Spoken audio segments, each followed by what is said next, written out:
जबलपुर से खबर है, जहां पर ओबीसी आरक्षण मामले में आज हाई कोर्ट में सुनवाई। दोपहर 2:30 बजे जबलपुर हाई कोर्ट में होगी सुनवाई। जस्टिस पाठक सराफ की बेंच करेगी सुनवाई। ये बड़ी जानकारी हम आप तक पहुंचा रहे हैं। 2019 से लंबित है आरक्षण से जुड़ा मामला। सुप्रीम कोर्ट ने 3 महीने में दिए थे निर्देश। आदेश के बाद भी नहीं हो पाई सुनवाई। 6 महीने बाद फिर होगी मामले में सुनवाई।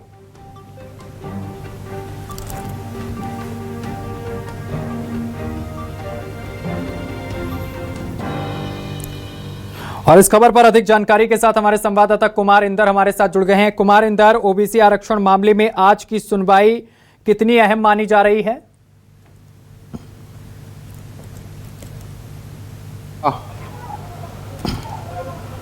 देखिए, ओबीसी आरक्षण की सुनवाई फाइनली आज से जो है ये कह सकते हैं कि रेगुलर बेसिस पे सुनी जा सकती है, क्योंकि अब तक ये सुनवाई जो है लगातार टलती जा रही थी। उसकी वजह भी थी, पहले ये मामला चीफ जस्टिस की बेंच में लगा था, लेकिन चीफ जस्टिस का प्रमोशन होकर वो सुप्रीम कोर्ट चले गए, लिहाजा फिर से सुनवाई टल गई। एक नई बेंच बनी, फिर नई बेंच बनने के बाद उसमें भी फेरबदल हुए और वहां पर भी सुनवाई नहीं हो पाई। और फाइनली अब जो है ये मामला सुनवाई लिस्टेड हुआ है और आज 2:30 बजे के बाद इस मामले में सुनवाई होगी। और सुनवाई के बाद सारे पक्ष जो है वो अपना अपना पहलू रखेंगे। और आज सबसे पहले, जैसे कि पिछली बार भी सुनवाई में हुआ था, कि जो आरक्षण के विरोधी यानी जो सामान्य वर्ग के हैं जिनकी याचिका लगी है, उनके वकील आज इस पूरे ओबीसी आरक्षण मामले में दलील रखेंगे। और पहले भी हमने देखा कि तमाम वही दलीलें दी गई, वही इंदिरा साहनी जैसे तमाम नाम जजमेंट का हवाला दिया गया और ये बताने की कोशिश की गई कि ओबीसी आरक्षण बढ़ाने से कानून का किस तरह से उल्लंघन हो रहा है। और उसके बाद सरकार का नंबर नहीं आया। हालांकि इस बार अब क्योंकि रेगुलर बेसिस से सुनवाई होना है, तो अब इनके बाद देखना है इनको कितने दिन सुनवाई का मौका मिलता है, उसके बाद सरकार का क्या जवाब आता है और फिर ओबीसी आरक्षण की जो पक्षधर है वो अपनी बात रखेंगे। तो कुल मिला के कह सकते हैं कि अब ये देखना है हाईकोर्ट किसको कितना समय देता है और कैसी कैसी दलीलें रखी जाती है और क्या हाईकोर्ट का इस पे निर्णय आता है, ये सबकी नजर रहेगी। आज 2:30 बजे के बाद इस मामले में जो है वो सुनवाई होगी। चीफ जस्टिस ने इसमें स्पेशल बेंच का भी गठन कर दिया है, वो इस मामले को देख रही है।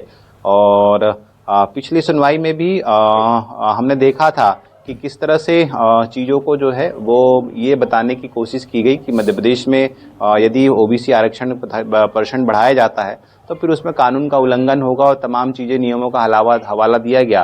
ओबीसी पक्ष के वकीलों ने भी तमाम पिछली सुनवाइयों में दलील दी थी कि वो जो नियम बता रहे हैं, इंदिरा साहनी जजमेंट और दूसरे जो जजमेंट का हवाला दिया जा रहा है, वो पुरानी बात हो गई। इसके बाद कानून में अमेंडमेंट आ चुके हैं, ईडब्ल्यूएस आरक्षण लागू हो चुका है। ऐसे में 50% जो आरक्षण की सीमा है वो कब से एक्सीड हो चुकी है, न केवल मध्य प्रदेश बल्कि तमाम राज्यों में, ऑल ओवर इंडिया में ये चीजें एक्सीड हो चुकी है। ऐसे में इसको नए सिरे से सुनने की, समझने की जरूरत है। तो अब हाईकोर्ट तमाम पहलुओं को सुनेगा और एक उम्मीद जगी है, क्योंकि सुप्रीम कोर्ट से भी केस वापस आ चुका है। सुप्रीम कोर्ट ने कह चुका है, स्पष्ट आदेश दिया है सुप्रीम कोर्ट ने कि इस मामले में सुनवाई के जो ज्यादा अधिकार है, जो ज्यादा नजदीक है, वो मध्य प्रदेश हाई कोर्ट है, लिहाजा वही बेहतर तरीके से सुनवाई कर सकता है। हालांकि सुप्रीम कोर्ट से Madhya Pradesh court, high court case transfer हुए 3 महीने की मियाद थी, लेकिन वो 6 महीने गुजर चुके हैं।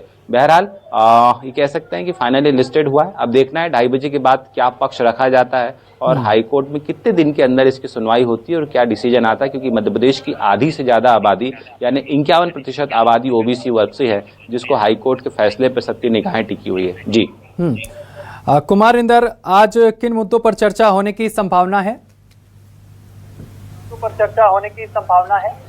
देखिए, पिछली सुनवाइयों में भी हमने देखा, चाहे वो सुप्रीम कोर्ट हो या हाई कोर्ट हो, उसमें बार बार यही चीजें दर्शाई गई है कि ओबीसी आरक्षण यदि सरकार बढ़ाती है, 27% करती है उससे बढ़ाकर, तो जो 50% की जो एक्सीड है, जो कानून कहता है कि 50% से ज्यादा ओबीसी आरक्षण नहीं होना चाहिए, उन्हीं मुद्दों को फिर से रिपीट होगा। मुझे लगता है कि ओबीसी आरक्षण के जो विरोधी है यही सब मुद्दों को गिनाएंगे, तमाम जजमेंट वो गिनाएंगे। क्योंकि क्रॉस हेयरिंग नहीं हो रही है, नंबर वाइज दिया जा रहा है, क्योंकि सबको एक पारी पिछली बार भी दी गई थी। पहले ओबीसी आरक्षण विरोधी बोलेगा, फिर उसके बाद सरकार का पक्ष होगा, फिर जो ओबीसी आरक्षण बिल्कुल कुमार इंदर, सभी की निगाहें अब सुप्रीम कोर्ट, हाई कोर्ट की सुनवाई पर टिकी हुई हैं। आप हमारे साथ बने रहिए, आगे भी आपसे खबर पर अपडेट